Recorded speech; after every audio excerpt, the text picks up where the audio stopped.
Então vamos lá. Muito bom dia a todos. Eu estou virtualizando algumas das palestras que andei proferindo por aí, a pedido de amigos, para que eles possam ter acesso pelo YouTube. Essa palestra em específico eu ministrei na Escola Teodoro Correia Sintra, no município de Campos do Jordão, para um público do ensino médio. Essas palestras surgiram como resultado do meu trabalho de mestrado, da minha dissertação, onde observei contextos de risco e de violência observado nos adolescentes do município de Campos do Jordão ao longo do ano de 2016. A palestra, então, teve o intuito de abordar os adolescentes para prevenir e mesmo para remediar alguns problemas observados. Então, juventude e desenvolvimento, dos fundamentos do óbvio às estruturas de um adulto de sucesso. Como construir adultos de sucesso? Para começar, perguntei, né? Quem é legal? Quem a gente pode chamar de legal? Você é legal? Quem é que define o que é legal ou o que é chato? Seja na escola, seja na sociedade ou nos outros lugares em que eu ou você, qualquer pessoa frequenta. Quem é que determina o que é legal? As segundas perguntas, né? Onde vou estar daqui a 10 anos? Como vou estar daqui a 10 anos? E quando é que eu devo começar a investir no meu futuro pessoal e profissional? Você vai deixar para quando? Comece a investir já. Quanto antes, melhor. Essa aí é a minha sugestão. Minhas atitudes, a última. Minhas atitudes e comportamentos atuais influenciarão no meu futuro? Será? Observando as respostas, né, dadas em geral pelos adolescentes para esse tipo de pergunta, eu quero dividir as respostas em 3 diferentes pontos de vista. O ponto de vista pessoal, o ponto de vista profissional e o ponto de vista social. Do ponto de vista pessoal, o que podemos observar é que o processo de crescimento envolve um aspecto chamado diferenciação. Quando nascemos, estamos completamente indiferenciados. Não conhecemos nossos 5 sentidos. Escutamos, mas não sabemos traduzir o que estamos escutando. Enxergamos, mas mal sabemos diferenciar o que é nós do que o não nós. Sabor, tato, olfato, isso vai se desenvolvendo depois. Quanto mais crescemos, mais aprendemos a utilizar nossos 5 sentidos, juntamente com nossa memória e inteligência. E aí a gente vai diferenciando formas, cores, cheiros, texturas, palavras e idiomas. Começamos a usar expressões verbais, isso é muito típico de cada região, expressões corporais, aprendemos regras, aprendemos leis, que nos ajudam a sobreviver e conviver melhor em sociedade. Não, eu não respeito regra, eu não respeito lei. Você vai ter problemas para conviver em sociedade. E isso não é nada legal. Para figurar um pouco essa questão da diferenciação e indiferenciação do eu e do mundo, né? Eu trouxe um exemplo que dizem que na língua esquimó existem várias palavras para diferenciar vários tipos de neve. A base para essa informação é que os esquimós conhecem muito bem neve, porque neva praticamente o ano inteiro em muitas regiões, lá no extremo norte. E, por outro lado, eles não conhecem nada de banana. Então vamos supor que algum de nós fizesse um amigo que mora numa tribo esquimó e a gente fosse visitar ele e ele falasse para a gente, olha, traz para mim uma banana. Como brasileiros que conhecem banana, a gente ia falar, que tipo de banana você quer? E ele ia falar para a gente, e banana tem tipo? Provavelmente seria assim. Por outro lado, quando chegássemos próximos aonde ele mora, ele falou, olha, Ao vir dirigindo aqui para onde eu moro, cuidado com a neve e tal. O que é isso? Perguntaríamos. Ele falaria, é um tipo de neve. E a gente perguntaria a mesma coisa, e neve tem tipo? Agora, de neve eu não entendo, mas de banana já começo a entender um pouco melhor. Não nasci assim, mas a gente vai aprendendo.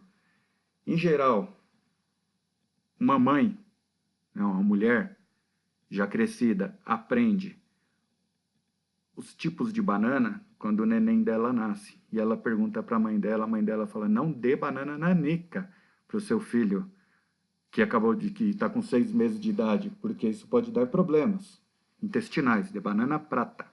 Banana prata é a banana que o neném come. Crianças não conhecem tipo de banana, mas a mãe, em geral, conhece. Se não antes, né, de um problema intestinal, depois dele. E aí ela passa a conhecer a vida toda. Essa figura eu mostrei para muitas crianças e muitos adolescentes. E eles me comprovaram que não conhecem nem 5 tipos de banana. Agora, 5 tipos de banana. E entre os 5 tipos, dezenas, centenas ou até milhares de espécies. É a informação científica que diz que existem perto de 1.000 diferentes espécies de banana em todo o mundo. E quantas espécies um especialista, um engenheiro agrônomo, um doutor em engenharia agrônoma conhece? Talvez 300? Talvez um pouco mais? Talvez bem menos? Quando se estuda os tipos de banana, e eu não sou especialista no assunto, procuram saber qual o tempo de transporte daquela banana, quais as propriedades dela, quais as características, se ela vai estragar enquanto vem de um país da América Central, grandes produtores de banana, até países que importam. Tudo isso é muito importante. E isso é diferenciação. Quanto mais se estuda, mais se diferencia. Por que trazer isso para o lado do desenvolvimento humano? Porque com sentimentos também é assim. A gente nasce sem saber nada de sentimentos. E aos poucos, estudando, vivenciando, conhecendo, conversando, a gente vai diferenciando nossos sentimentos. Conhecer os sentimentos, então, é importante para se conhecer, em primeiro lugar, para conhecer o próximo, numa segunda perspectiva, e poder conviver em sociedade, numa terceira perspectiva, de acordo aí até com o psicodrama. Tá? Continuando. Dessa forma, quando é que eu vou ser adulto? Quando eu fizer 18 anos? Juridicamente, sim. Mas dentro da psicologia, a gente separa a infância do 0 aos 12 anos, o ECA também, tá? Dos 12 aos 18 anos, a adolescência, e aí entramos na fase da juventude. Vamos observar que jovens com 18 anos ainda são quase que adolescentes, são chamados jovens adolescentes. Lá próximo aos 25 anos, eles já são jovens, eles já fizeram tudo que um adolescente queria fazer e fez 18 anos, o cara de 25 anos já fez. E agora ele pensa em ter um trabalho melhor, um trabalho fixo, ter mais dinheiro, né, poder viajar mais, ter uma namorada mais fixa, mais legal. É o jovem. O jovem adulto ele já está se aproximando da fase adulta. Ele já quer ter um curso superior para melhorar o curso, a vida dele. Ele já quer atingir uma estabilidade. Sempre assim? Não. Eu não posso aqui predizer como é que a pessoa é e quando é que ela amadurece. Isso aqui é uma escala geral. E a gente não pode falar que as pessoas têm que ser de um jeito. A pessoa tem que ser. E ela deve amadurecer para o bem dela. Amadurecer envolve responsabilidade, autonomia e independência. E essas são palavras muito bonitas e muito fortes. Segunda perspectiva é a perspectiva profissional. E desse ponto de vista, o que eu tenho a falar para vocês é que a escola nos fornece ferramentas para resolver problemas. Nesse sentido, quanto mais a gente estuda e aprende, mais profundo o nosso conhecimento. Então, a gente aprende na escola a resolver problemas, começando por cores e formas, letras, números, toda a arte, a história, a geografia, a matemática e as ciências da natureza. Com esse arcabouço de conhecimento e misturando tudo, teremos um adulto bem-sucedido aí. Bem-sucedido não quer dizer rico, quer dizer bem-sucedido naquilo que ele quer, desde que ele queira, né, e que vá buscar o que ele quer. Ou seja, uma pessoa que estuda mais tem maior condições de resolver problemas. A carreira acadêmica é composta por ensino infantil, onde aprendemos o beabá da ciência, ensino fundamental 1, onde aumentamos esse conhecimento, ensino fundamental 2 vem trazer novos conhecimentos e agregar mais ao que a gente começou lá no começo, mas ainda é fundamental. O ensino médio já se aproxima das ciências mais puras e podemos ousar mais o ensino médio, então ele traz mais elementos, mas mais do que isso, ele ensina a pessoa então a argumentar, ensina a pessoa a fazer boas redações, ensina a pessoa a lidar com essas informações que ela trouxe desde o ensino infantil. Já no ensino superior, estamos formando um cientista. Quantos anos se passam desde lá de brincar com os bloquinhos até a pessoa poder publicar uma pesquisa inteira, né? Já na pós-graduação, seja estrito sensu ou lato sensu, a pessoa vai se desenvolver como pesquisador, ou seja, como cientista. A carreira dentro de uma empresa, eu gosto muito dessa imagem, ela também vai crescer aos poucos. Eu coloquei essa imagem porque muitas vezes jovens de 19, 20 anos não entendem por que um gerente tem mais conhecimento que ele. Em geral, eles falam, aquele gerente é folgado, ele acha que ele sabe tudo. Não sei. Existem pessoas que podem ser assim, sim, mas o gerente tem 10 anos de carreira. Ah, não, o gerente foi contratado porque é amigo do dono e ele acabou de começar a trabalhar. Olha, será que essa empresa vai dar certo?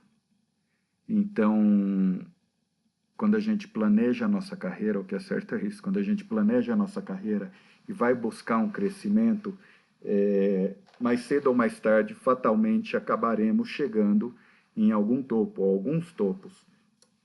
É um crescimento, é um processo. Ele é lento e ele é contínuo. O terceiro aspecto a analisar, aspecto social. Conhecer os sentimentos. Sentimento é uma coisa abstrata, né? Ela não é tátil, a gente não consegue pegar. Mas quando a gente conhece os sentimentos e converte eles em palavras, e comunica a outra pessoa próxima, a gente vai estar conseguindo crescer socialmente. Isso tem que ser aprendido, tá? Não se aprende, não se nasce sabendo. E muita gente nunca vai dominar isso. Totalmente não. Aqui eu coloquei uma parte mais relacionada ao Estatuto da Criança e do Adolescente, que diz que a infância e a juventude começaram a existir há pouco tempo. Antigamente não existia, e essa imagem aí no cantinho, as crianças nasciam, logo que aprendiam a andar e dominar algumas coisas, já colocavam uma roupa de adulto, eles já iam trabalhar em fábrica. Isso há 200 anos na Inglaterra, tá? Então, existe um processo de desenvolvimento.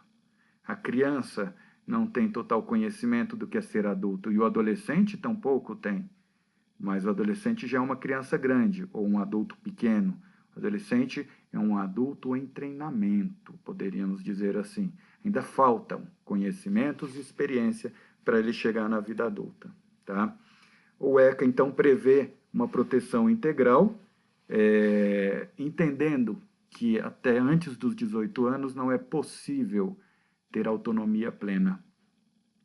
Então, a adolescência também serve para a gente ir treinando o indivíduo para ele chegar a desenvolver o seu futuro papel social com excelência. É muito diferente. Tão diferente que crianças têm um comportamento como esse das imagens, de brigar, de se atracar fisicamente. Isso é proibido por lei para adultos, né? E adolescentes já começam a entender que não é se atracando fisicamente que a gente resolve problemas.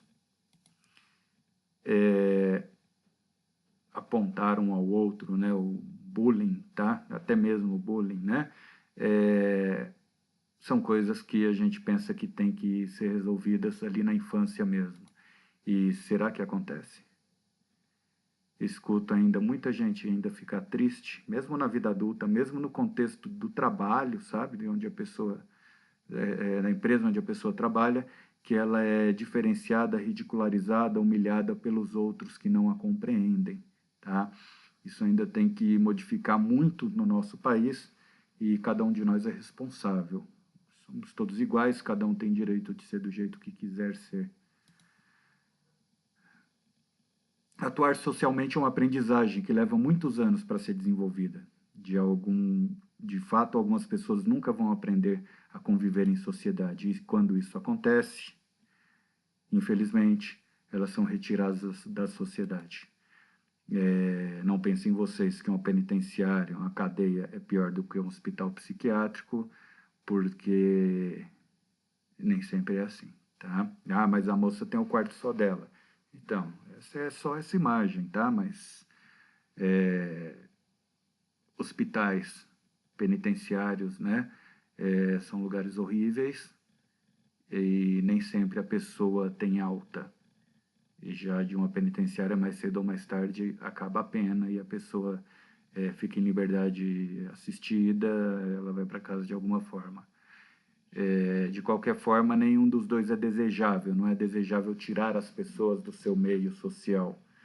Quem não se engrena na sociedade, quem não aprende a atuar socialmente, sofre e faz outras pessoas sofrerem, acabando por serem excluídas, algumas vezes para sempre, do convívio social. Quanto menor o domínio de si, maiores os riscos de exclusão social e das doenças psicológicas e sociais.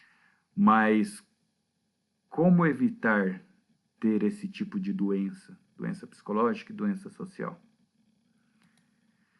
Existem fatores aí que podem proteger ou colocar em risco a criança e o adolescente. Fatores que protegem não vão te excluir da sociedade. Fatores que colocam em risco podem chegar a te tirar da sociedade.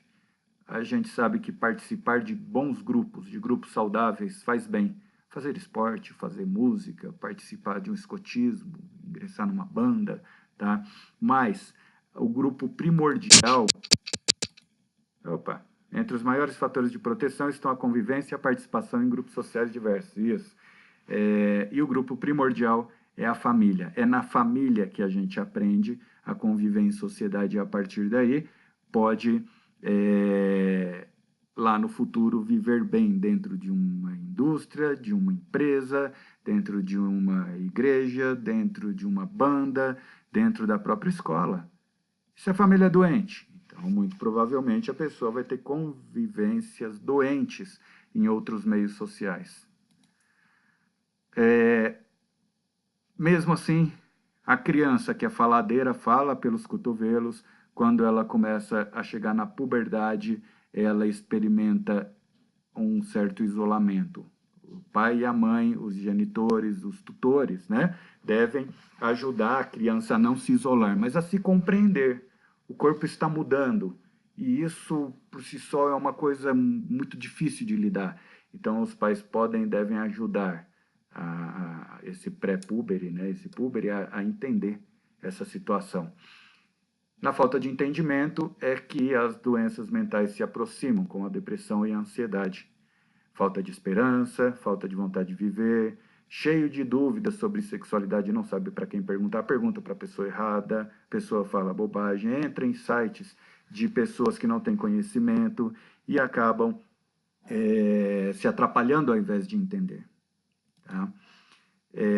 Ao não conversar com as pessoas, aumenta o sofrimento social, aumenta o isolamento e muitas vezes numa zona de risco aí, por não se entender, por não conseguir superar uma fase, é que acaba acontecendo a drogadição, que destrói as pessoas e faz elas perderem um tempo precioso da vida, tá?